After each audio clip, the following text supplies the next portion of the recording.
la materia y quiere volverla a hacer. Chicos, ¿hay que darle un premio a este Franco? No sé. Bueno, bueno, chiquitos, vamos a esperar 2 minutitos más para ver si entran más compañeros y empezamos ya a desandar el camino de la clase. Acá entra otra personita.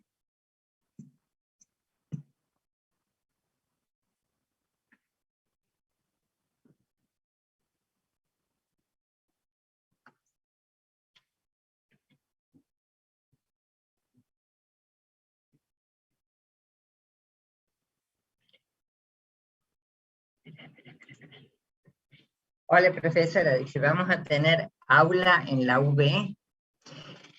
Sí, chicos, vamos a tenerla ahora. ¿Cuándo me la habilitan? No sé. Ya, me la tienen que habilitar ya. Sí, pero todos vamos a tener aulas en la UB, sí. Tenemos que tener el aula de todos los cursos.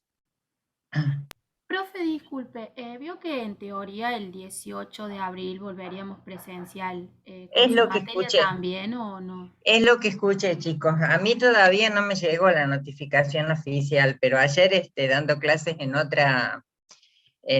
la materia de la otra carrera, en Ingeniería en Sistemas, me decía la otra profe que sí, que el día 18 ya volvemos a la presencialidad segundo año, a partir del segundo año. Así que no sé, chicos, lo voy a consultar, pero si volvemos todos, será todos el 18, ya la semana del 18 volveremos todos a la presencialidad y mi materia también, no tiene por qué ser la excepción.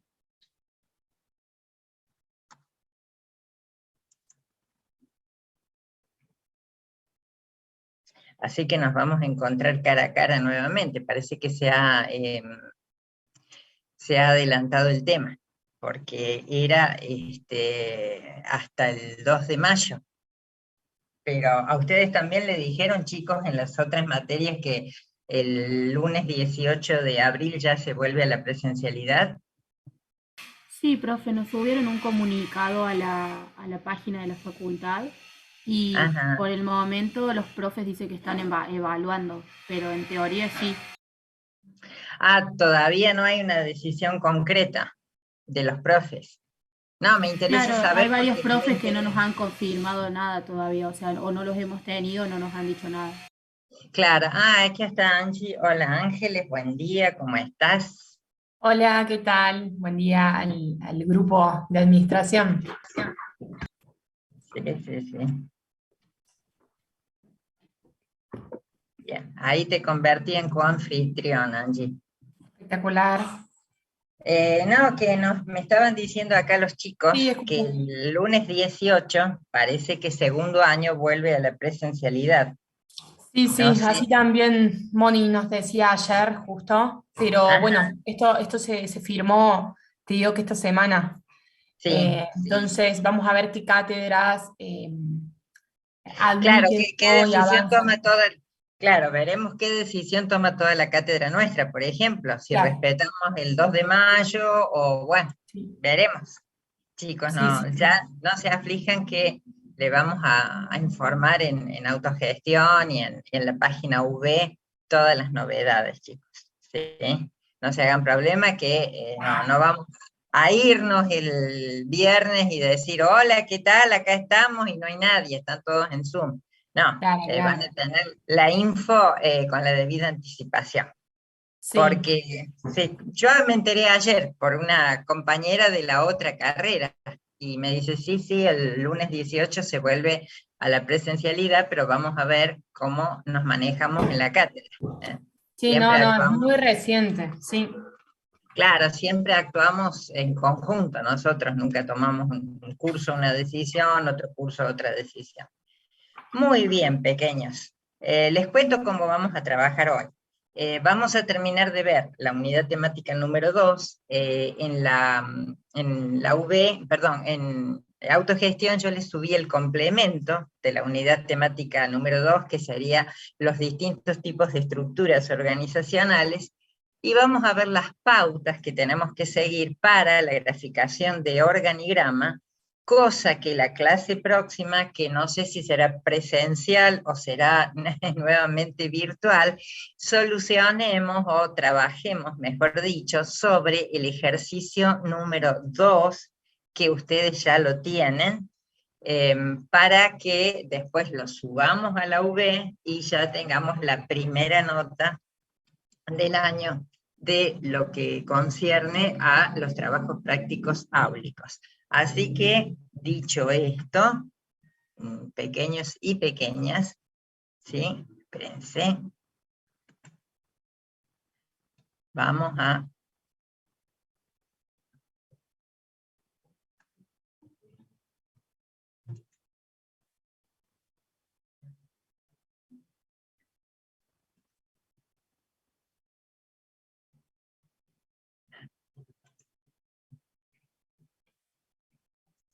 Ya les comparto pantalla, chicos.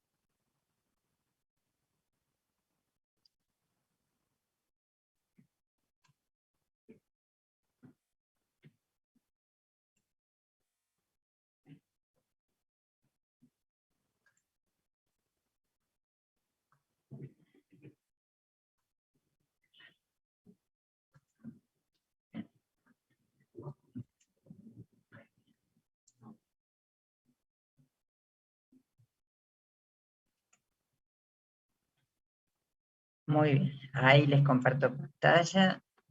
Aguarden un segundito.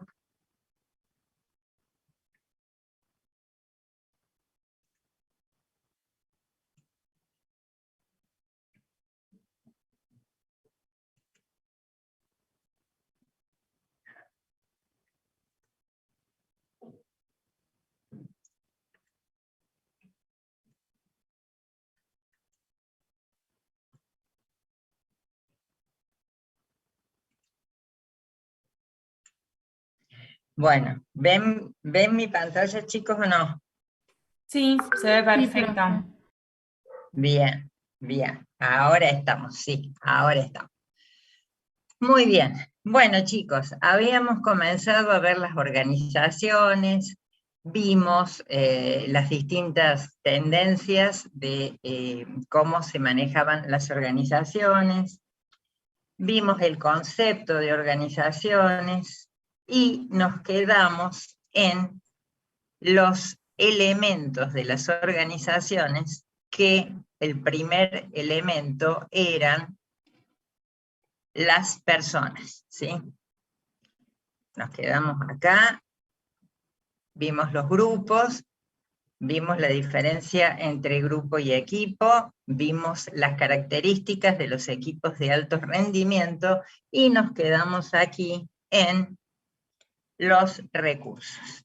Bien, acá los llevo a pensamiento sistémico. Ustedes se acuerdan que dijimos que las organizaciones son sistemas y por lo tanto la estructura básica de todo sistema es esta.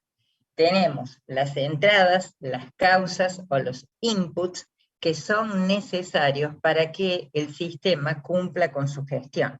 Entonces, ¿de dónde tomamos esas entradas? Esas entradas las tomamos del medio ambiente.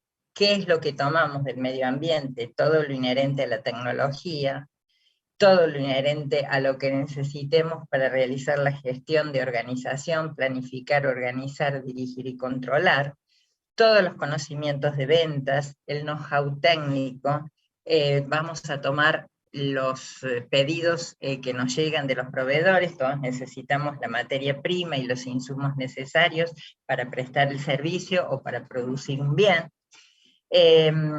Capital, los servicios, luz, agua, gas, energía, los sistemas.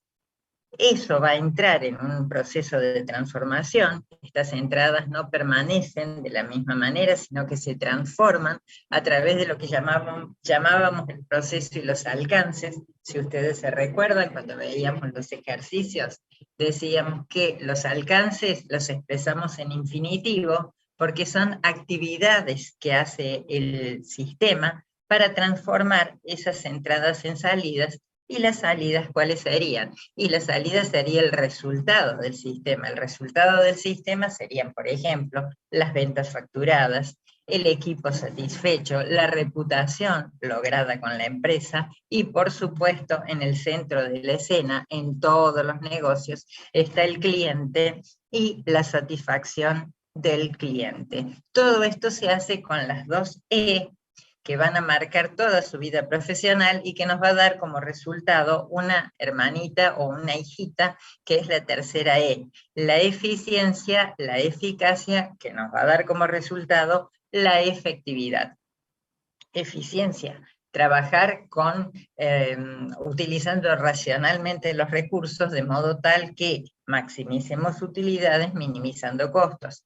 Eficacia, hacerlo en tiempo y en forma, y efectividad es el resultado de estas 2 E. La efectividad, acá la tenemos, tiene que ver con la calidad de su gente. ¿Se acuerdan que Bill Gates decía que el éxito de su negocio dependía de la gente que elegía para realizar ese negocio? Tiene que ver con los objetivos y la estructura, y tiene que ver con los insumos disponibles. Estos insumos son recursos humanos y, por supuesto, los recursos no humanos, todos los que nombramos recién. Esto es como un repasito de teoría general de sistemas de pensamiento sistémico. Bien. Luego tenemos los objetivos.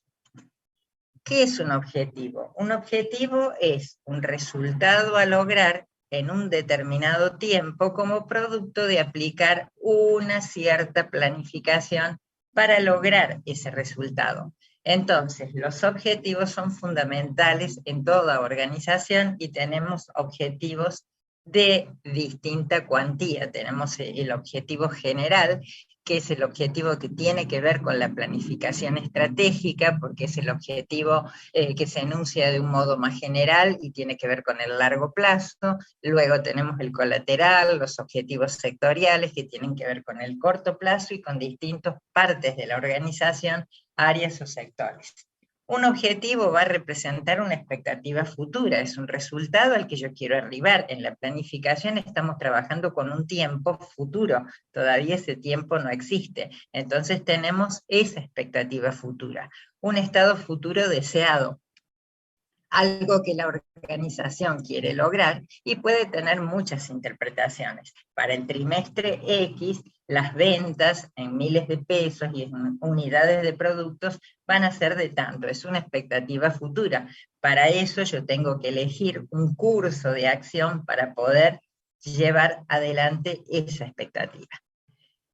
Los objetivos organizacionales que determinan la naturaleza de las entradas y de las salidas, las actividades con las cuales se logran esos outputs, dijimos que son de los alcances o son los procesos del sistema que transforma esas entradas en salidas. Las interacciones con el ambiente externo, lógicamente yo estoy relacionada con un contexto, en ese contexto conviven distintos actores. Están los proveedores, están los clientes, que sin ellos no tenemos oxígeno para respirar. Están la competencia, están los organismos que regulan nuestra actividad, como sería, por ejemplo, los organismos de gobierno que nos cobran impuestos, la AFIP, rentas, municipalidad. Están otras instituciones de las cuales nosotros tenemos que servirnos para poder realizar nuestra gestión, las compañías de seguro, los bancos, etc. Y a través de los logros de la organización se puede evaluar la performance organizacional y también la efectividad. Efectividad, ¿se acuerdan que es la suma de la eficiencia más la eficacia? Y tratamos siempre que nuestra organización sea efectiva.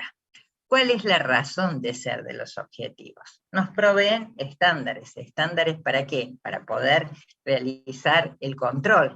El control es la comparación entre lo realizado y lo planificado, ver qué desvíos hay y así poder tomar acciones correctivas. Es la base para el planeamiento y el control. Sin objetivos, es como dicen los chinos, Si yo no sé a dónde ir, cualquier camino me va a dar lo mismo. En cambio, en las organizaciones tenemos que trabajar de otra manera. Una guía para la toma de decisiones, lógicamente que los objetivos van a condicionar fuertemente las decisiones, porque no es lo mismo fijar un objetivo, por ejemplo, de una determinada cuota de ventas a otra. Van a ser diferentes los recursos que voy a utilizar, tanto humanos como no humanos, y lógicamente esto va a influir totalmente en la manera y en las distintas decisiones que se tomen en todos los niveles de la organización. Influencian en la estructura de la organización, ayudan a desarrollar el compromiso. No es lo mismo decirle a un equipo, hay que vender bien, pero muy bien. ¿Qué es bien? Bien es un deseo. No se puede decir que es bien. Bien puede ser que vendí un poquito más que el mes pasado, bien no es bien porque vendí un poquito menos que el mes pasado. En cambio, cuando yo tengo un objetivo definido, puedo saber si vendí bien, si no vendí bien, si superé esa cuota de ventas, también si superé el objetivo, tengo que ponerme a analizar por qué, porque eso va a influir en toda la organización y en el uso de los recursos. Indican cómo es realmente la organización, es la base para el cambio y el desarrollo de la organización, y es la base para los objetivos operacionales, los objetivos de corto plazo, los objetivos que se tienen que cubrir y manejar todos los días, y también las políticas a implementar para desarrollar esos objetivos. Muy bien. Perfecto. El quinto elemento, parece la película, el quinto elemento, es el orden. Tenemos un orden jurídico, porque toda organización, o la mayoría de ellas, tiene una forma jurídica determinada, que en la ley argentina está reglamentada por la 19.550, que es la ley de sociedades comerciales. Entonces, esta ley de sociedades comerciales tipifica distintos tipos de organización. Las organizaciones colectivas, las organizaciones en comandita, las organizaciones de capital e industria, las sociedades de responsabilidad limitada, las sociedades anónimas, las cooperativas, y todas tienen una legislación diferente. Es el elemento necesario para cumplir el objetivo, el orden, con eficiencia y con eficacia. ¿Se dan cuenta, chicos y chicas, que la vida de todo ingeniero o ingeniera está asignada, y esto lo sabe bien Angie, por las 3E y las 3B largas? Eficiencia, eficacia, efectividad. Bueno, bonito y barato. Eso le piden a todo ingeniero. Y aparte, una creatividad que explote la cabeza. Bueno, le piden, pobrecito, demasiado a los ingenieros. Demasiado. Pero los ingenieros se las arreglan para salirse siempre con la suya. Eso no me cabe la menor duda. Cuando en una ciencia aparece algo nuevo, se modifica algo, se inventa algo, está la nariz de un hermoso ingeniero o ingeniera dando vueltas por ahí, porque sin el ingeniero la creatividad la llevaron de vacaciones y no la fueron a buscar. Entonces, ¿qué pasa? Necesitamos, orden, acá, ahí está, orden. Esto lo vamos a conseguir con el proceso administrativo: planificación, organización, dirección y control. Cuando entramos a una empresa por primera vez, no vamos a cualquier lugar. Vemos a alguien que nos va a guiar y nos va a decir, por ejemplo, todos entramos a un banco, entonces vamos a tener un panel electrónico o una persona que nos diga qué es lo que quiere hacer aquí en el banco. Bueno, quiero hacer un plazo fijo, quiero abrir una cuenta corriente, o quiero abrir una caja de ahorro, quiero solicitar un préstamo, y entonces ahí nos van a derivar a los distintos sectores. Este orden es necesario para que se puedan cumplir los objetivos organizacionales. Y el orden también proviene del pensamiento clásico. ¿Se acuerdan cuando Henry Fayol enunció sus 14 principios? Entre uno de los 14 principios que enunció era el orden. Entonces, tenemos ese elemento como uno más de los constituyentes de toda organización. Luego tenemos el medio ambiente. Toda organización es un sistema abierto, puede ser un poquito más permeable al medio o un poquito menos permeable al medio, pero siempre es un sistema abierto. Interactúa con el ambiente que se relaciona directamente con la organización.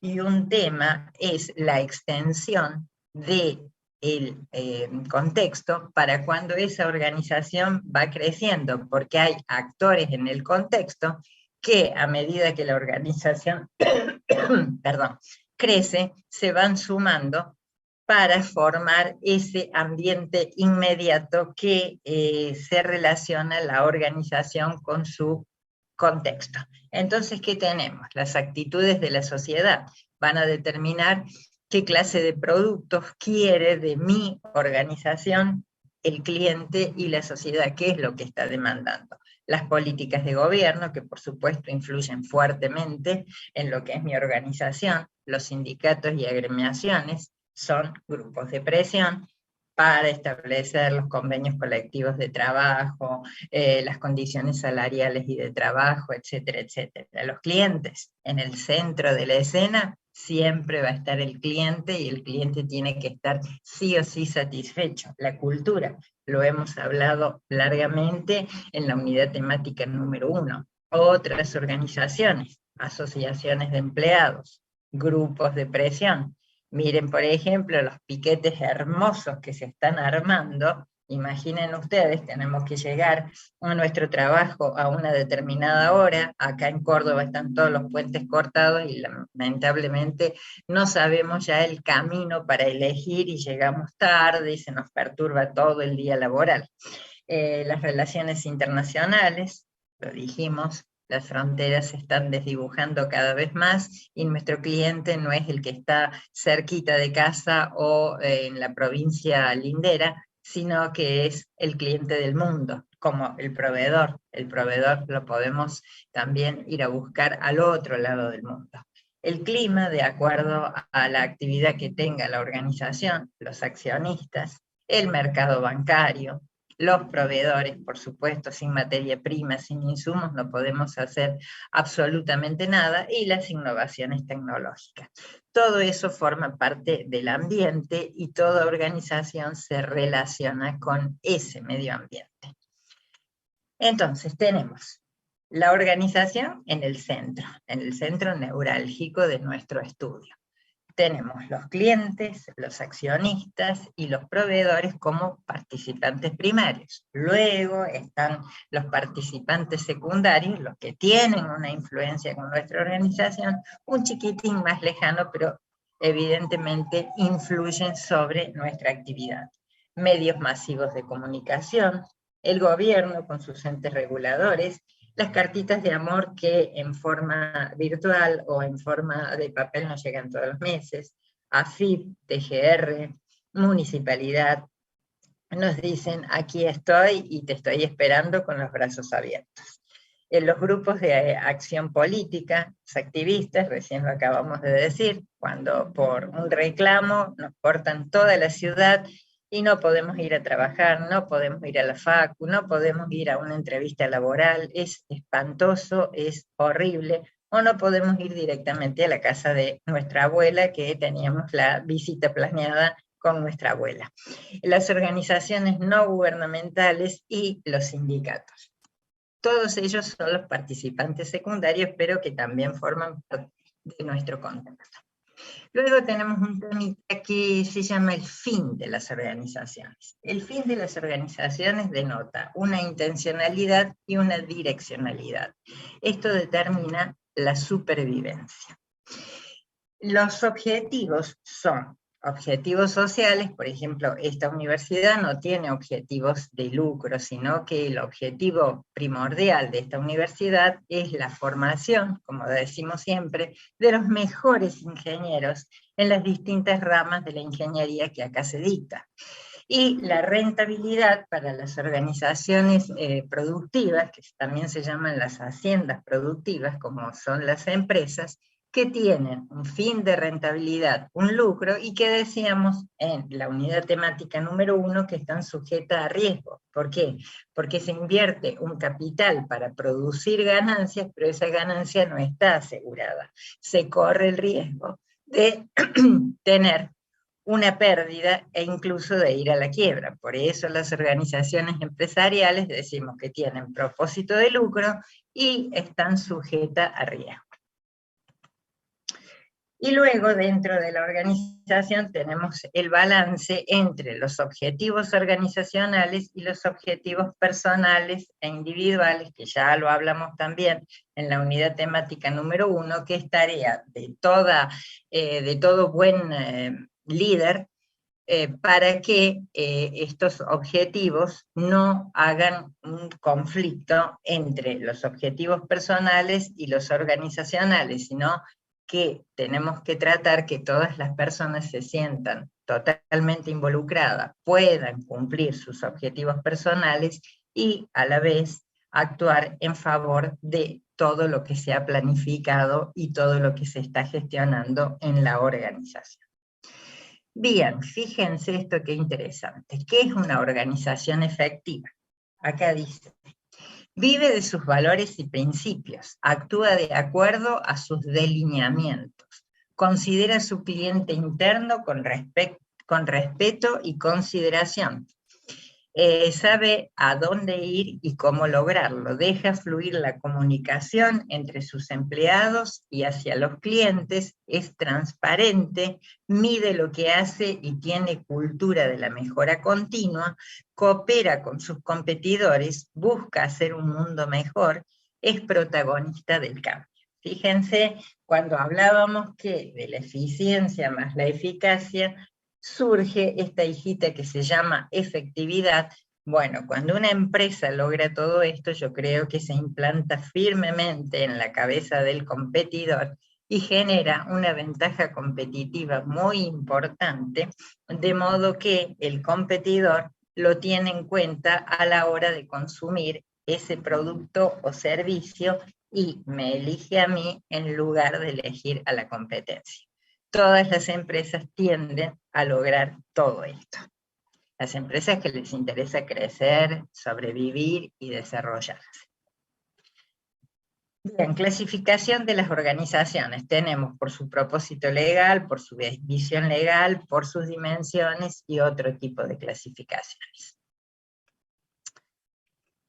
Para distintos estudios podemos plantearnos diferentes clasificaciones y ver diferentes autores. Por ejemplo, de acuerdo a su propósito principal, tenemos lo que son las organizaciones económicas, todas las empresas que conocemos. Acá ponemos a la empresa más dulce que hay, que es Arcor, y es nuestra, y es internacional también.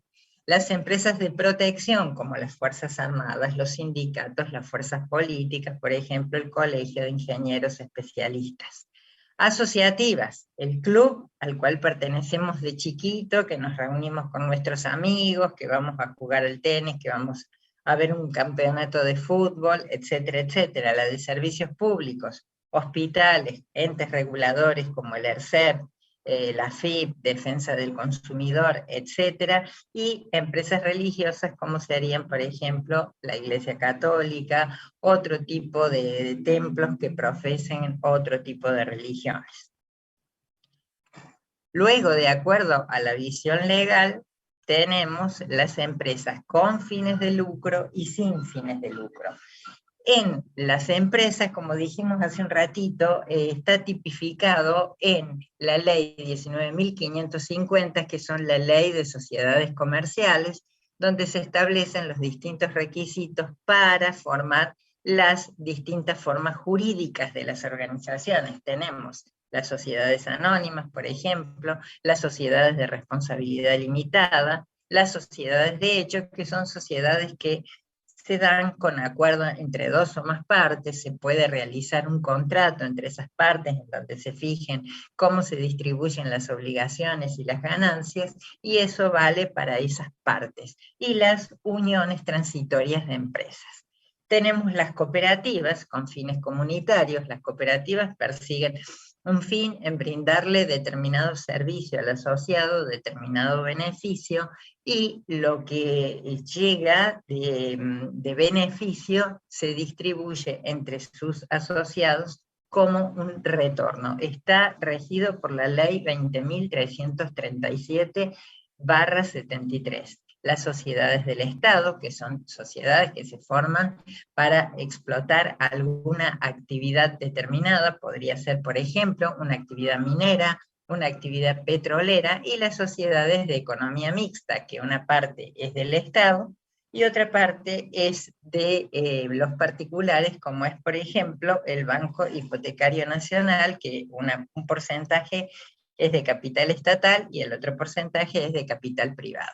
Y después tenemos otras, sin fines de lucro, las mutuales, que ofrecen un servicio al asociado, las fundaciones, las ONG, organizaciones no gubernamentales que persiguen un fin común. Una ONG que se ocupe, por ejemplo, de los chiquitos con el síndrome autista, o cualquier ONG que le preste un servicio a la comunidad. Y las iglesias. Bien, otras visiones sería, de acuerdo al tamaño, pequeñas, medianas y grandes empresas, y también las micropymes. Ahí el kiosquito o la despensita chiquitita donde vamos a comprar la pizza a la noche y la gaseosa porque nos morimos de hambre y tenemos ganas de llegar a casa y hacernos la cena, es una micropyme. Y luego, de acuerdo al sector donde está ubicada en la economía, tenemos las primarias, extractivas, agrícolas y ganaderas. Acá la mano del hombre interviene solo para el mejoramiento de razas. Después, ¿qué hacemos? Con todo lo que nos brinda el sector primario, el sector secundario toma eso y lo manufactura, sería el sector secundario, y en el sector terciario tenemos el sector servicio, dentro de los cuales se incluye el sector comercial. Bueno. Después, según la OIT, por su funcionamiento, tenemos la producción en grandes series y plazos, producción en función del volumen de existencia, la producción en base a pedidos, producción en serie de una gama limitada de artículos indicados por el comprador, la fabricación de bienes bajo contrato o empresas de construcción. Una empresa de construcción trabaja por proyectos, no es lo mismo hacer un shopping que hacer un banco, que hacer un complejo de torres de departamentos para uso personal y familiar, y la fabricación por encargo.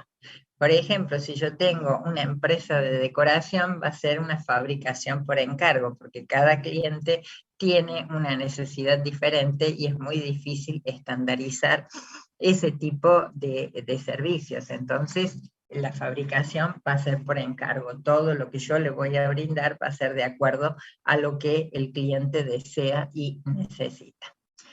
Bien, muy bien. Esto, chicos, lo vamos a ver ya inmediatamente en el otro PowerPoint.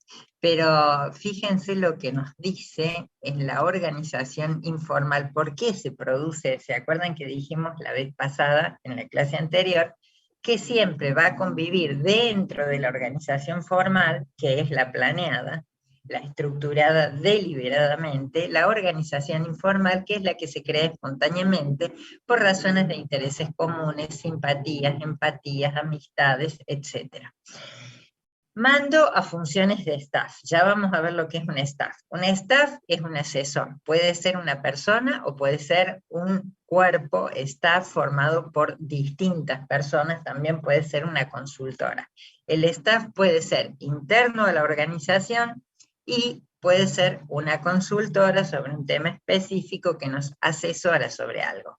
¿Qué tiene, cómo funciona el staff? Directamente con la función de asesorar. No tiene función de mando. Pero cuando un staff tiene una personalidad fuerte, tiene los conocimientos científicos y técnicos necesarios y el grupo lo reconoce como líder, se da el peligro que el staff pase a ser un funcionario de línea, sí, llamémosle virtual, porque en la organización no está concebido que sea así.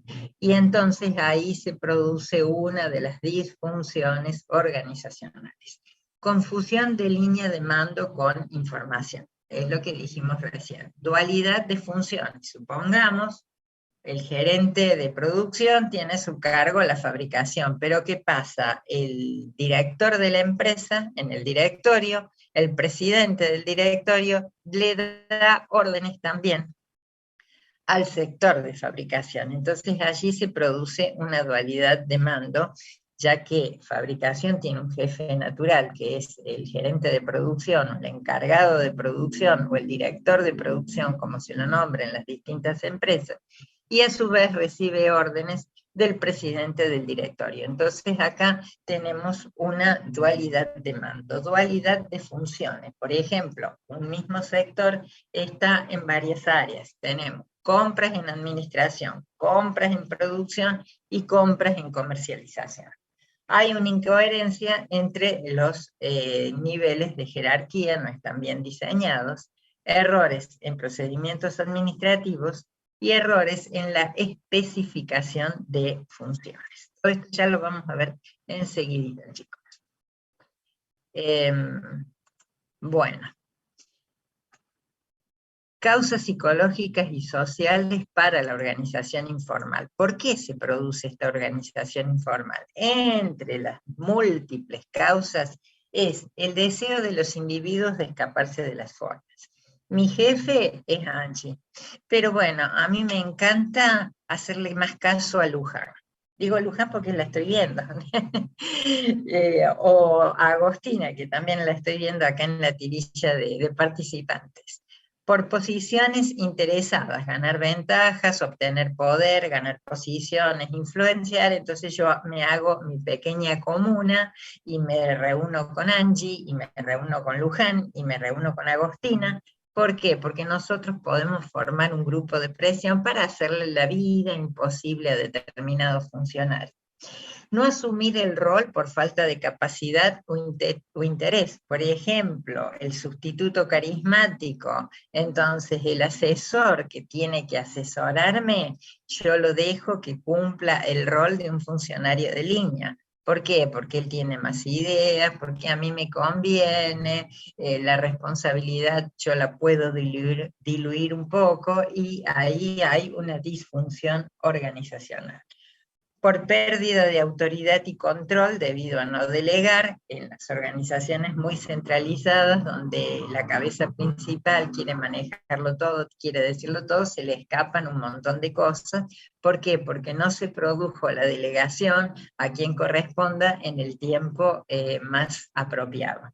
Y por priorizar a los menos capaces en función de la permanencia. Esto es algo, chicos, que ustedes los van a ver en muchas organizaciones, porque van a pisar el suelo de muchísimas organizaciones.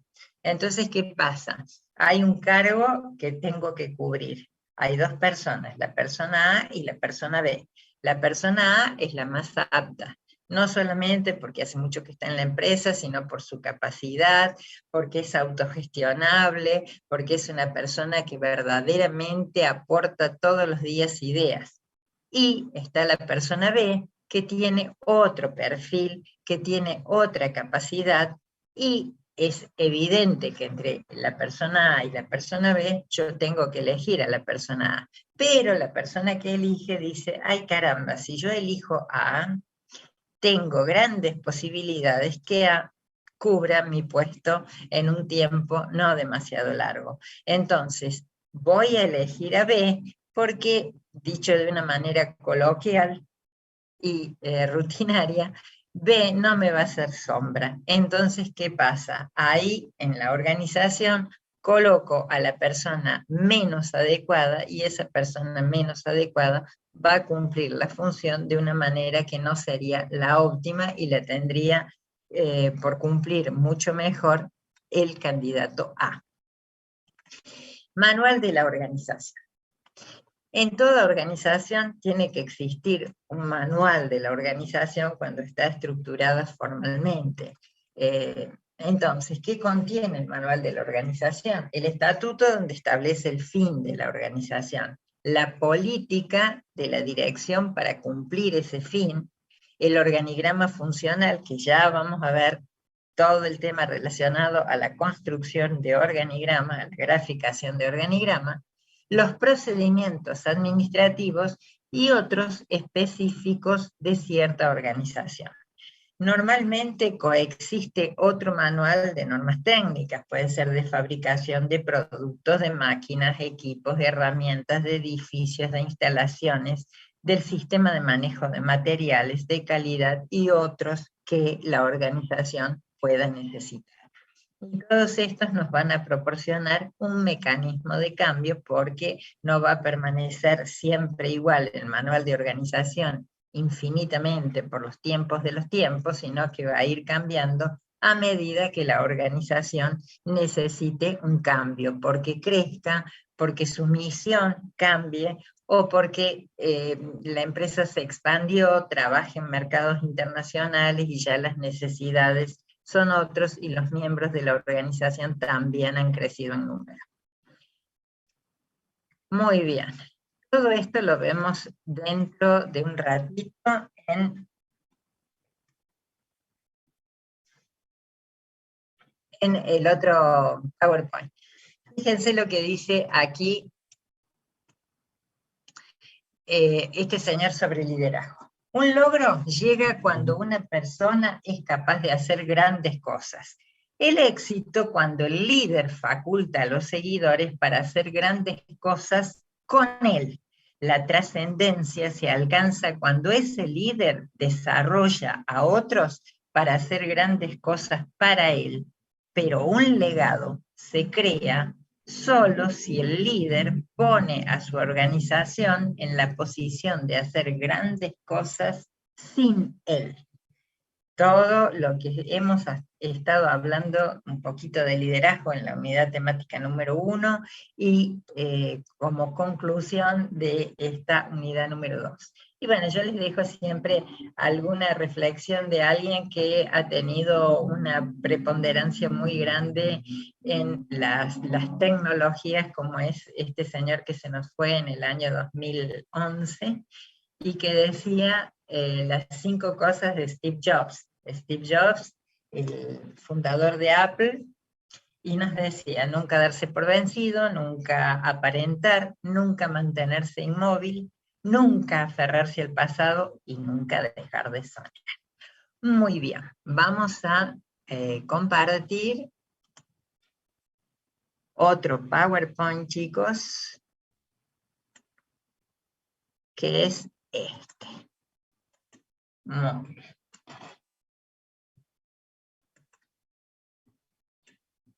Ahí pueden ver la pantalla, chicos. Sí, profe. Bárbaro, perfecto. Entonces, ¿qué es un organigrama? Y un organigrama es la representación gráfica de la estructura formal de una organización. ¿Se acuerdan que dijimos que en la organización formal tenemos la organización pensada, la organización planeada? ¿Qué planeamos en esa organización? Las actividades que tenemos que hacer, las tareas que tiene que hacer esa organización.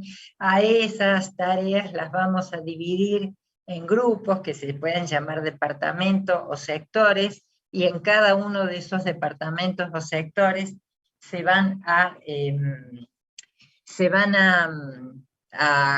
unir todas esas actividades que tienen congruencia unas con las otras o que son homogéneas. En producción vamos a poner todo lo inherente a producción, en comercialización todo lo inherente a la comercialización, otro tanto en administración, otro tanto en recursos humanos. Entonces, algunos de los objetivos pueden ser mostrar las áreas de actividad que componen la organización. analizar y evaluar las estructuras y funciones vigentes y detectar en consecuencia deficiencias de la estructura. Los organigramas pueden manifestar el no cumplimiento de alguno de estos principios de la organización formal, como serían, por ejemplo, la unidad de mando. ¿Qué es la unidad de mando? Un sector figura en el organigrama dependiendo jerárquicamente de uno o más jefes. Es el ejemplo que les dimos recién, que el jefe de fabricación recibe órdenes de su jefe natural, que es producción, pero también recibe órdenes del presidente del directorio. Definición precisa de los niveles jerárquicos. Se refiere a cuando un sector no queda claro la ubicación jerárquica con el resto de los sectores. Si es un departamento, si es una sección, si es una división o qué es. Separación de funciones. Un departamento puede tener sectores de funciones que no son homogéneas. Por ejemplo, asignarle a producción la liquidación de haberes. No tiene nada que ver el sector de liquidación de haberes con producción. Es una cosa inherente a recursos humanos, y si la organización es pequeña para tener un área de recursos humanos, va a tener que ver más con el sector de administración. Muy bien. Alcance o tramo de control. ¿Qué es el alcance o tramo de control? Es la cantidad de sectores o de departamentos que pueden manejar eficientemente un jefe. Un gerente no podría tener un alcance de control, salvo que sean actividades muy específicas y que se manejen a través de procedimientos muy rigurosos, 25 personas a su cargo. Entonces el alcance o el tramo de control es la cantidad de sectores o de áreas que eficientemente puede manejar un jefe en cualquier nivel de la organización. Bueno, para construir los organigramas, las normas IRANS, que es el Instituto Argentino de Racionalización de Materiales, nos establece la 34.504 a partir de la edición de diciembre de 1981. Se adoptó esta norma para la graficación de organigramas. ¿Cuál sería la materia prima para graficar los organigramas? Lo primero va a ser el entagrama, que en el entagrama vamos a poner la representación gráfica de cada unidad orgánica de la estructura. Después tenemos la línea de dependencia jerárquica, que son aquellas que se relacionan directamente con los entagramas. Cada entagrama va a estar unido por una línea jerárquica. Bien. Perdón. Acá la tenemos. No, ¿qué hice? Acá estamos. Perfecto. Entonces, ¿cuáles son las diferentes líneas que podemos ver en el organigrama? Tenemos la autoridad de línea o lineal, que es la línea con la cual se unen los diferentes entagramas en el organigrama. ¿Cuál es la autoridad de línea o lineal? Es la autoridad natural de jefe a subordinado. Decimos que es una autoridad plena, total, indiscutible, y que no es apelable a través de la línea. ¿Por qué no es apelable? Y porque es la autoridad natural de jefe a subordinado. Esta línea se representa generalmente en el organigrama con una línea de trazo lleno. Luego tenemos la autoridad de staff o asesora. A medida que las organizaciones van creciendo, necesitan de especialistas. Estos especialistas pueden estar en cualquier nivel de la escala jerárquica y los vamos a representar con una línea de puntos porque su función primordial es la de asesorar al funcionario de línea. Este staff puede ser una persona o un conjunto de personas, puede ser un comité asesor que pertenezca a la organización, o bien puede ser una asesoría que viene dada de afuera, que viene dada de una consultoría, por ejemplo, pero la función del asesor no es dar órdenes, sino que es dar asesoramiento, consejo, ideas al funcionario de línea, y el funcionario de línea tomará o no lo que dice el asesor, pero la responsabilidad de la decisión tomada va a quedar siempre en las manos del funcionario de línea. Esa autoridad se llama también autoridad moral, porque dice que no circula a través de la línea, sino que circula por conducto de ella, y también se lo llama bastón de apoyo. En cuanto a la autoridad funcional, podemos decir que es la autoridad que se le confiere al staff, pero ustedes me van a decir, profe, se está contradiciendo. Recién nos acaba de decir que la autoridad del staff es una autoridad moral, es un bastón de apoyo, no tiene poder de mando, y ahora nos dice que la autoridad funcional es la autoridad que se le confiere al staff.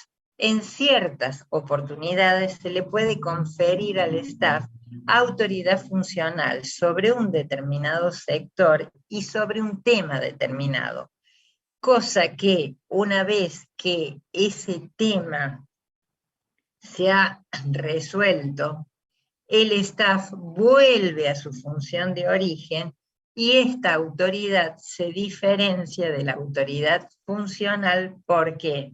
Porque es apelable a través de la línea. Supongamos, acá tenemos un ejemplo, un gerente general tiene un staff en temas relacionados con temas financieros y contables. En el área de finanzas y control existe en el sector de contabilidad que está reestructurándose y necesitan un nuevo plan de cuentas. Para esto, entonces, al staff se le confiere autoridad funcional sobre el jefe de finanzas y control. Entonces, ¿qué pasa? Todo lo inherente al plan de cuentas lo va a resolver, va a dar órdenes el staff, pero ¿qué pasa? Si el gerente no está de acuerdo con las órdenes del staff, lo puede apelar a través de la línea a su jefe natural, que es el gerente general. Esta es la excepción de la autoridad staff con mando, pero acuérdense que por un tiempo determinado, solamente en el tema que el staff es especialista, y cuando se termina este tema, el staff vuelve a sus funciones habituales de asesoramiento. Bueno, acá tenemos el entagrama. Dijimos que el entagrama era la materia prima fundamental para construir un organigrama. Según la norma IRAN, el entagrama debe tener el doble de largo que de alto. Entonces, si nosotros, por ejemplo, acá ponemos el nombre de la función tesorería y queremos hacerlo nominal, o sea, la persona que está a cargo de ese sector, ponemos JC Peralta y tiene que ser el 60% de la altura el nombre del área o el sector, y el 40% restante ponemos el nombre de la persona que ejerce esa función. El rectángulo, bueno, tendrá estas dimensiones. Fíjense, aquí es el nombre del cargo o función. Acá podemos dividir este 40% en distintas partes y poner el número de personas que dependen del cargo, el número de cuenta presupuestaria y el código del cargo. O sea que este entagrama nos puede brindar mucha información. Nombre de la persona o función, tesorería. ¿Cuántas personas hay en tesorería? 12 personas. Acá tenemos 12 personas. Acá que tenemos el número de la cuenta presupuestaria que en el manual de la organización le corresponde a tesorería y el código del cargo. Muy bien. ¿Qué vamos a tener en cuenta para graficar en el organigrama? En caso de diagramar sectores de asesoramientos, estos se representan por un entagrama de menor tamaño al costado del entagrama que asesoran. Por ejemplo, todo esto cuando construyamos el organigrama se nos va a aclarar, pero totalmente, chicos. Tenemos el cargo, supongamos, el entagrama de gerente general. Al costado derecho o al costado izquierdo tenemos un asesor del gerente. Entonces vamos a poner un entagrama que lo vamos a unir con línea de puntos al funcionario que es asesorado, o al sector o al área que es asesorado. Después tenemos que tener en cuenta esto, chicos. Esta forma de graficación que tenemos a la derecha se llama representación vertical. Ahora, cuando son varios los entagramas que tenemos que dibujar, que tenemos que graficar, y que dependen, por ejemplo, tenemos 4 áreas que dependen del gerente general. Si lo graficamos de esta manera, se nos va a hacer muy extenso, muy frondoso a lo ancho el organigrama. Esta representación, la que tenemos a la izquierda, es la equivalente de la representación vertical. Entonces, por razones de calidad y estética de prolijidad, la separación de los integramas tendrá que ser como mínimo 5 milímetros para que no quede empastado el gráfico. Muy bien, conviene colocar las áreas con mayor cantidad de sectores hacia los extremos de la línea principal. ¿Por qué? Porque así se genera como el equilibrio entre los dos platillos de la balanza. Y los sectores que tienen menos cantidad, perdón, las áreas que tienen menos cantidad de sectores, nos conviene colocarlas en el centro de esa línea principal para que la gráfica quede totalmente equilibrada. Ahora, ¿cuál es la clasificación de los organigramas de acuerdo a su posición en la estructura? Tenemos, primero, el organigrama real o actual, luego el organigrama racional o el corregido del real, y tenemos un tercer organigrama, que es el organigrama ideal. Vamos a ver, ¿cuál es el organigrama real o actual? Ustedes van a entrar a cualquier organización, chicos, a cualquier empresa, y van a pedir el organigrama. Tal vez muchas le digan, no, no lo tenemos al organigrama. Entonces es tarea de ustedes de tener que relevar la información para construir ese organigrama y ver de una manera fácil y rápida cómo se compone esa estructura. Entonces van a relevar la información, de qué manera. Van a entrevistar a todas las personas que trabajan en la organización, van a preguntarle qué cargo tienen, de quién dependen, cuántas personas dependen de ella, y así van a construir el organigrama real o actual, lo que se llama el organigrama real. ¿Qué es el organigrama real? La estructura que una organización tiene en un momento dado. Se construye con todas las fallas y errores que este organigrama pudiera tener, porque el objetivo de esta estructura real es precisamente esa, ver cómo es la estructura en ese momento, y al visualizarla a través del organigrama, tener una idea de cómo se la puede reconstruir y darle la estructura más adecuada a esa organización para ese momento. Entonces pasamos al segundo organigrama, que es el organigrama racional o propuesto. Hecho un análisis organizacional, vemos, por ejemplo, que hay duplicación de funciones. El sector de compras está en administración, está en comercialización y está en producción. Vemos, por ejemplo, que hay sectores mal asignados. Tenemos atención al cliente, que está a cargo de administración, cuando atención al cliente es un sector propio e inherente a la comercialización.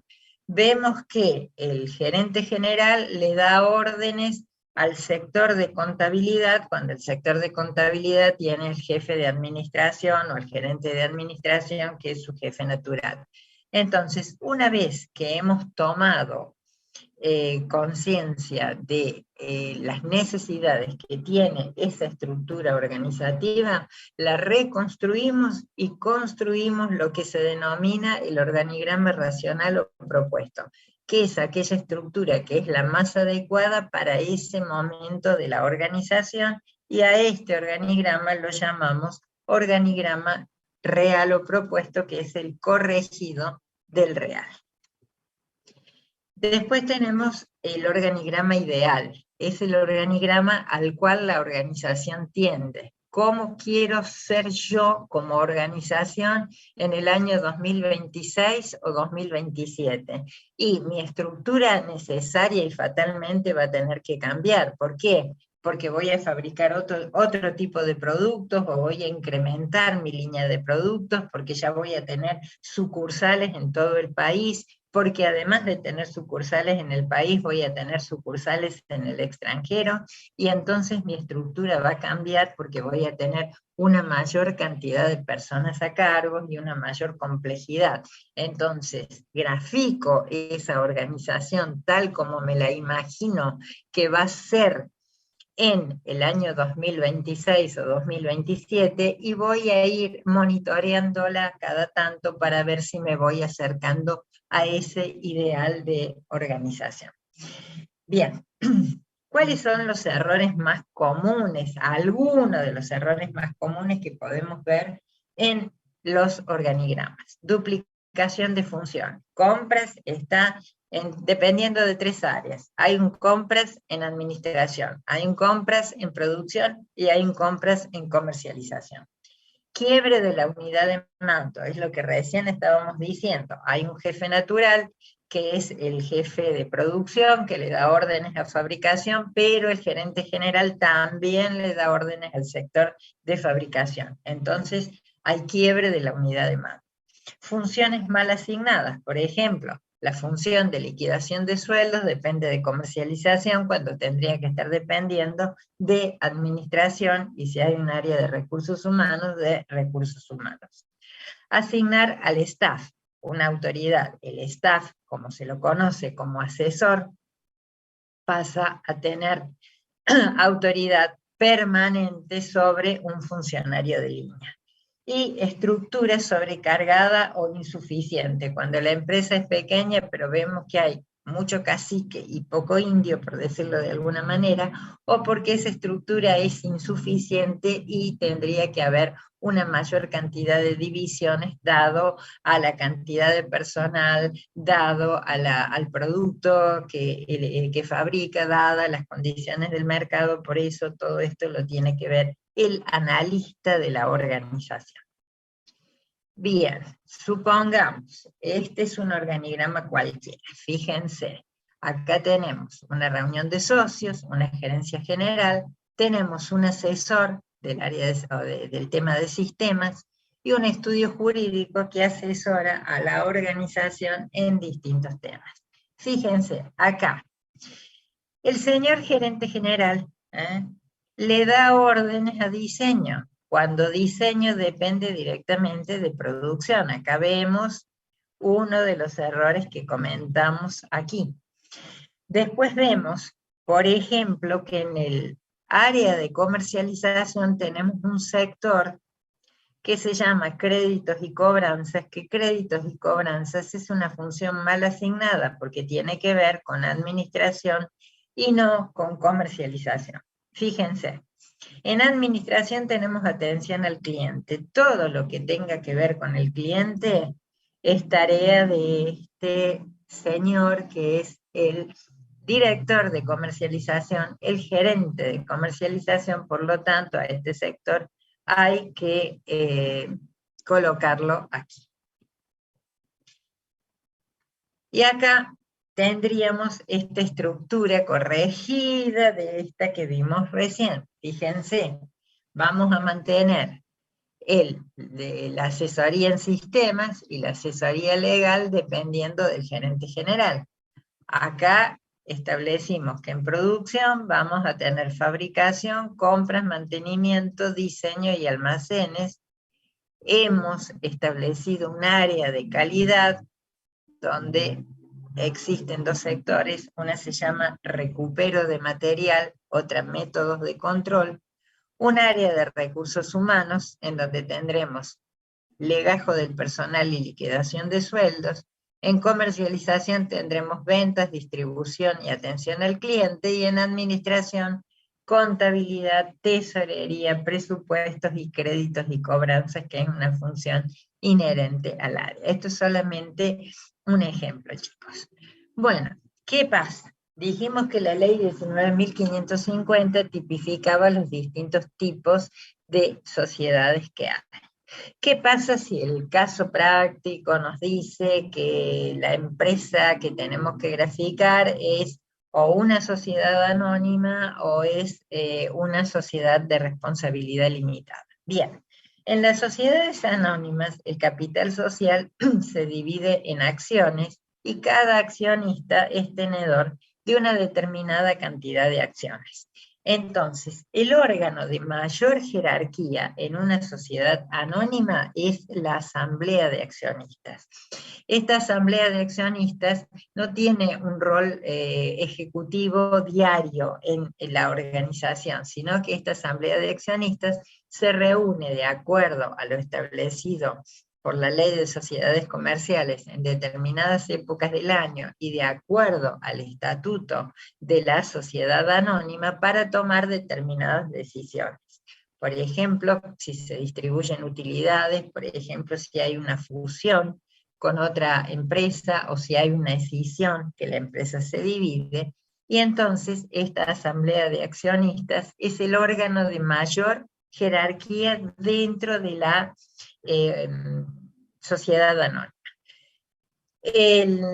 Nosotros somos personas de existencia visible, según la ley, que podemos acreditar nuestra identidad con el DNI o con un pasaporte, pero una organización es una creación humana, es un conjunto de personas que están destinadas a cumplir un determinado objetivo. Por lo tanto, alguien tiene que representar a esa organización, a esa empresa, ante propios y extraños. Y esta función la tiene el directorio. Luego del directorio, el directorio se compone de un presidente y varios directores. Estos directores muchas veces pueden hacerse cargo de alguna de las áreas de la organización y otras veces no. Puede haber debajo del directorio un gerente general. ¿Qué pasa si la empresa es una SRL, Sociedad de Responsabilidad Limitada? En este caso, se constituye una empresa en una SRL cuando hay hasta 51 socios. El capital no se divide en acciones, sino que se divide en cuotas partes o cuotas sociales. Por lo tanto, el órgano de mayor jerarquía en la sociedad de responsabilidad limitada no se llama asamblea de accionistas porque el capital no está dividido en acciones, sino que está dividido en cuotas sociales o en cuotas partes, y se denomina reunión de socios. Y luego surge debajo de este nivel de jerarquía una gerencia general y de allí se desprenderá cómo se organiza esta empresa, con cuántos departamentos y estos departamentos cuántas secciones tienen. En la sociedad anónima, ¿qué hacemos? Órgano de mayor jerarquía, asamblea de accionistas. Le sigue el directorio y puede, por debajo, haber una gerencia general o no. ¿Qué pasa con la asamblea de accionistas? ¿Las podemos graficar o la podemos evadir? Y puede o no graficarse. Si se grafica la asamblea de accionistas no está mal. Si se omite la asamblea de accionistas tampoco está mal. Lo que no puede omitirse en una sociedad anónima es empezar a graficar el directorio, luego la gerencia general si es que ésta existe, y después las distintas áreas en las que esté departamentalizada esta organización.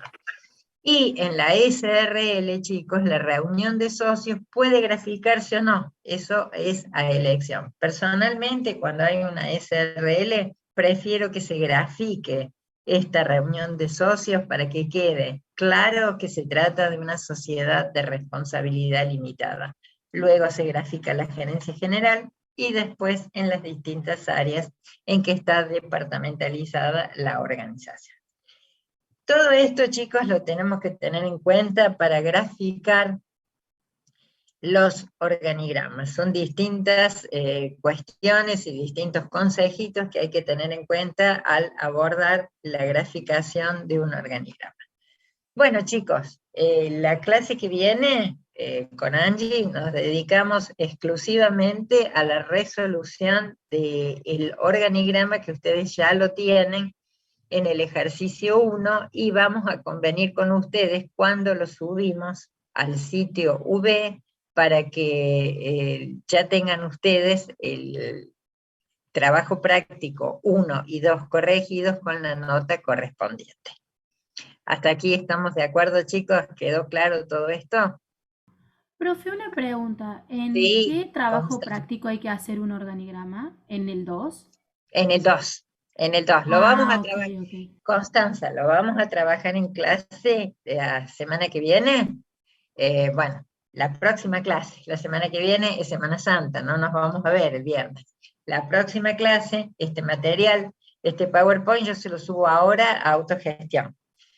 Lo vamos a trabajar durante toda la clase, vamos a llevarnos el borrador prácticamente corregido, y después ustedes, en fecha que convengamos con ustedes, lo subimos al sitio V, un trabajo por grupo, y corregimos el trabajo número 1 y número 2 en conjunto. Nos vamos a dedicar a corregir los dos trabajos.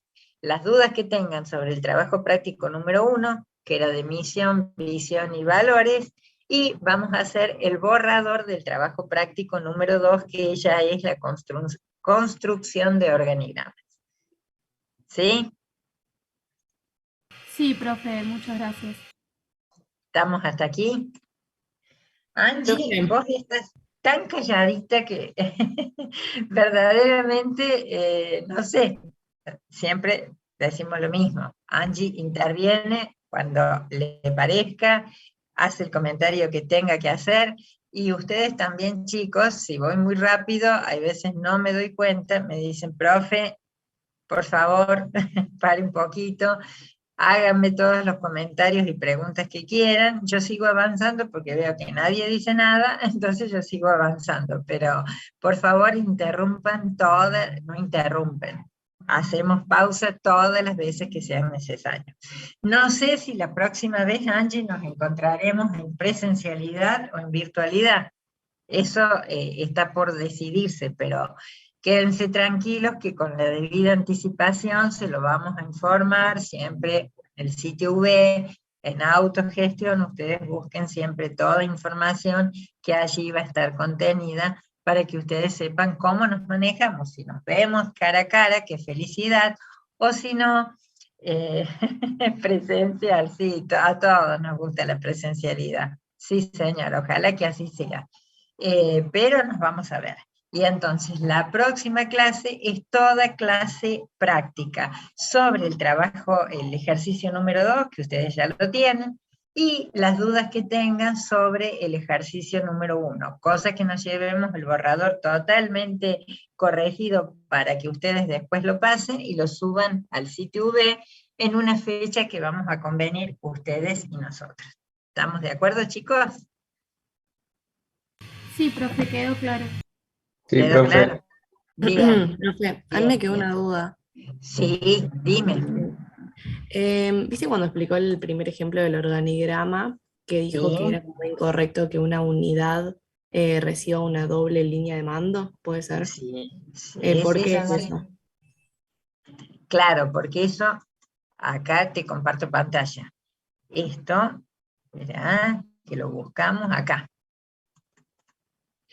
Acá, por ejemplo, si yo tengo diseño dependiente de producción, aquí hay un jefe natural, que es el jefe de producción. Si este señor, que tiene otras funciones dentro de la organización, que es la de coordinar las tareas del jefe de producción, de comercialización y de administración, además le da órdenes al sector de diseño, hay una duplicación de autoridad. Esa duplicación de autoridad genera confusión en la persona. Si una persona viene y te dice, tenés que hacer las cosas de esta manera, porque es tu jefe, el gerente de producción, el encargado de producción, el director de producción o como se lo nombre en la organización, y además recibís órdenes de este gerente, quiere decir que hay una duplicación de autoridad. Se quiebra el principio de unidad de mando que nos dice que cada jefe, cada persona debe recibir órdenes de un solo jefe. Entonces se genera una confusión en la persona que recibe dos órdenes que pueden ser totalmente contrapuestas y no sabe a quién obedecer. Entonces siempre se tiene que eliminar esta duplicación de autoridad que también está acá, mira, sobre el departamento, sobre el sector de fabricación y sobre el sector de compras. Esto en el organigrama real vos lo tenés que graficar. ¿Por qué? Porque querés ver la estructura como es. Sería la foto sin Photoshop. Querés ver la estructura como realmente es, con todas las fallas y errores que pueda tener esa estructura, por eso lo llamamos real o actual. Pero una vez que vos haces el análisis organizacional, decís, no, esta duplicación de mando no puede ir más, la vas a eliminar, vas a reconvertir esa estructura y vas a generar lo que se llama la estructura propuesta, la estructura más adecuada para la organización en ese momento, corrigiendo estas fallas, que en este caso es una duplicación de autoridad y un quiebre del principio que se llama unidad de mando, que cada persona debe recibir órdenes de un solo jefe. Cada sector, o sea, a cargo de cada sector hay un jefe de fabricación, hay un jefe de compras, hay un jefe de mantenimiento, otro de diseño y otro de almacenes. Su jefe natural, ¿quién es? El gerente de producción. Entonces, si recibe órdenes, además del gerente general, aquí se quebró la unidad de mando. Esa es la explicación. ¿Se entendió? Sí, profe, ahora me quedó claro. Gracias. Ahora te quedó claro. Bien, perfecto. Muy bien. Y tan amorosa Lara no dijo nada mientras yo lo explicaba. No quise interrumpir. Pero Lara, cada vez que tengas, Lara o cualquiera de ustedes, cada vez que tengan una duda, profe, pare y volvamos al tema, explíquelo porque no lo entendí. Y Sí, cada vez que sobre alguien todo, quiera intervenir, por favor, hazlo. Sí, Angie, sí, te escuché. espectacular. Sobre todo el cuestionarse, ¿no? Me parece fundamental lo que acaba de hacer Lara, y también los invitamos al resto y las demás que se quieren animar, porque es cuestionarse esto, ¿no? Y en primer lugar, yo siempre un ejercicio que he hecho es preguntarme a mí misma, o sea, ¿qué tendría de malo si yo al momento de trabajar tengo dos jefes? Y los dos me piden cosas y me exigen entregar al mismo tiempo cosas distintas. ¿Qué, qué conflicto a mí me generaría eso? ¿No? Entonces imagínense siempre en esa situación, hagan ese roleplay, pónganse en el lugar de un empleado, pónganse en el lugar del líder, pónganse en el lugar del director, pónganse a pensar como organización, ¿no? O sea, ¿qué conflicto generaría si yo que soy director le estoy pidiendo algo y hay otro director de otra área que le pide algo distinto? Esa gestión del tiempo, esa eficiencia, ese camino hacia el objetivo que lo definimos en esa misión, visión, valores, objetivos, cuando definimos eso, ¿qué conflicto generaría que una persona no sepa qué hacer? O no tenga tiempo de hacer porque son cosas distintas las que le estamos pidiendo, ¿no? Entonces, espectacular la pregunta y es algo que es muy complejo, o sea, es muy simple, pero a su vez en la práctica no es tan fácil. El día a día, yo les digo que tengo acá mi agenda y, por ejemplo, ahora estaba viendo 11:30 tengo una meeting y dos personas me pusieron meeting a la misma hora en salas distintas. Entonces, eso también habla del respeto por el otro, del que físicamente no podemos estar haciendo cosas distintas, ¿no? Entonces, me parece muy buena pregunta porque tiene acción en la práctica, en el día a día, de manera muy directa. Así que muy buena. No, además, Angie, fíjate que sobre el mismo tema, vos tengas un jefe y te pide una determinada cantidad de cosas, un informe redactado de cierta manera, con cierto contenido de información, etcétera. Vos te pones a elaborar eso. Pero viene alguien superior y te dice, no, perdóneme, ingeniera, pero esto me lo tiene que presentar de esta y de esta manera. ¿A quién le haces caso? ¿A tu jefe natural o al otro que tiene más autoridad? Es el mismo tema. Vos estás elaborando un informe, estás distribuyendo tu tiempo, tu energía, tu inteligencia, todo lo que tenés para hacer eso. Y te dicen, no, hágalo de otra manera. ¿A quién le hago caso? ¿A mi propio criterio? ¿Al jefe superior? ¿A mi jefe natural? ¿Cómo se trabaja? ¿Por qué hay una contraorden? ¿Por qué me pidieron las cosas de una determinada manera, con una determinada información, y viene otra persona y sobre ese mismo tema me cambia totalmente la jugada, y ¿a quién le hago caso? Ya tengo la mitad del trabajo hecho. ¿Cómo sigo? ¿Cómo busco la información? ¿Por qué me pidieron otro objetivo diferente al que me pidió mi jefe, o mi coordinador, o lo que fuere? Sí. Entonces, No, y va a pasar, y pasa en el día a día. El tema es que convivir esa dualidad no es posible. Entonces, si ustedes tienen un caso de esos, cuando les ocurra, en ese momento es levantar la mano y alinear y comunicar al jefe directo, el director me está pidiendo esto, ¿estás de acuerdo? ¿Vamos a dar ese giro al informe? ¿Vamos a hacer las cosas distintas? No. Bueno, alíñense y denme un one voice, que se dice un único mensaje, porque la eficiencia o lo que yo voy a terminar entregando va a ser una sola cosa, que para eso es la unidad de mando que se entiende, ¿no? O sea, es un solo entregable. Si hay distinta comunicación, levantamos la mano y decimos, ¿me pueden dar un solo mensaje? Y frente a eso voy a hacer una sola entrega. por supuesto, por supuesto. Pero esta dualidad de mando se da en las organizaciones, y Angie Total. está trabajando y se da. Y llega un momento en que en la persona genera tal angustia y tal confusión porque hay tiempos de entrega de las cosas. No es lo mismo entregar un informe mañana a la mañana que dentro de una semana. Entonces eso insume tiempo, insume energía, insume investigación, porque tenés que investigar y ver de dónde sacás la información, cómo la procesás, etcétera, etcétera. Y llega un momento en que cuando esto se repite indefinidamente, la persona apela a su criterio y no le hace caso a nadie al final. Y eso es lo peligroso, porque se generan todas esas disfunciones organizacionales que van mellando el camino para conseguir los objetivos con esas tres palabritas que nosotros decimos: eficiencia, eficacia, efectividad, y es fuente también de conflictos interpersonales, porque una persona no puede estar sometida a esa presión de permanentemente o constantemente o cada tanto estar recibiendo esas contraórdenes de distintas personas. O sea, pero se vive en la organización, no es una cosa que es una fantasía o es algo que se da como algo excepcional. Lamentablemente se vive así. Entonces, como dice Angie, hay que aclarar las cosas. ¿Con quién trabajo? ¿De qué manera trabajo? ¿Qué es lo que tengo que hacer? Pónganse de acuerdo y me dan una sola orden. Entonces yo sé cómo elaborar el informe. Y en esas organizaciones que se trabaja con más presencia de equipo y que cada persona sabe cómo hacerlo porque es autogestionable, de todas maneras tiene que tener una direccionalidad para saber hacia dónde enfila su trabajo. Están muy buenas. ¿Vieron que están buenas las preguntas, chicos?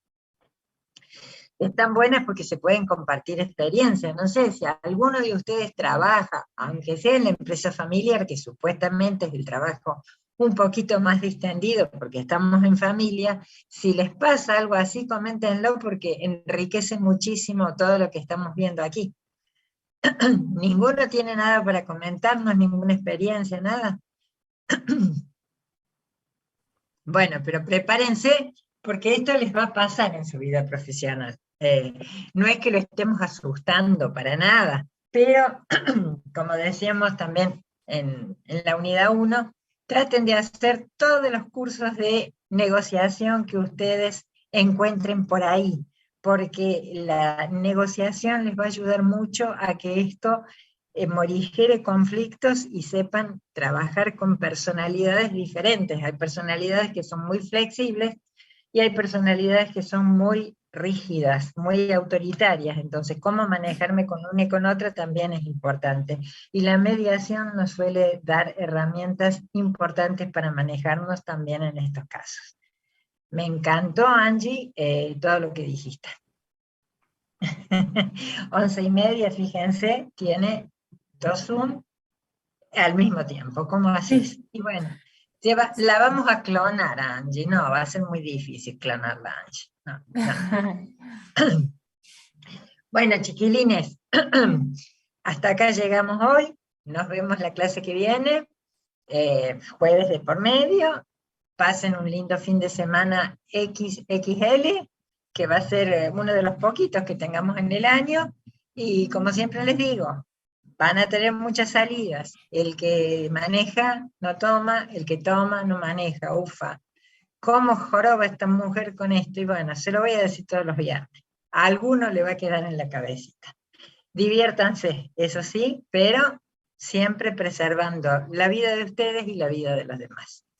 Chicos, feliz fin de semana, felices Pascuas, y para aquellos que no tienen otra religión u otra creencia, feliz fin de semana XXL. Se cuidan mucho, se divierten mucho y también cumplimos con las obligaciones que tenemos que cumplir. Hasta la otra semana, que no sé si será presencial o será virtual, pero de todas maneras nos vamos a ver. Gracias, Excelente profe. fin de semana. Chao, Muchas profe, gracias, nos vemos. profe. Chao, chao. Buen fin de semana. Igualmente.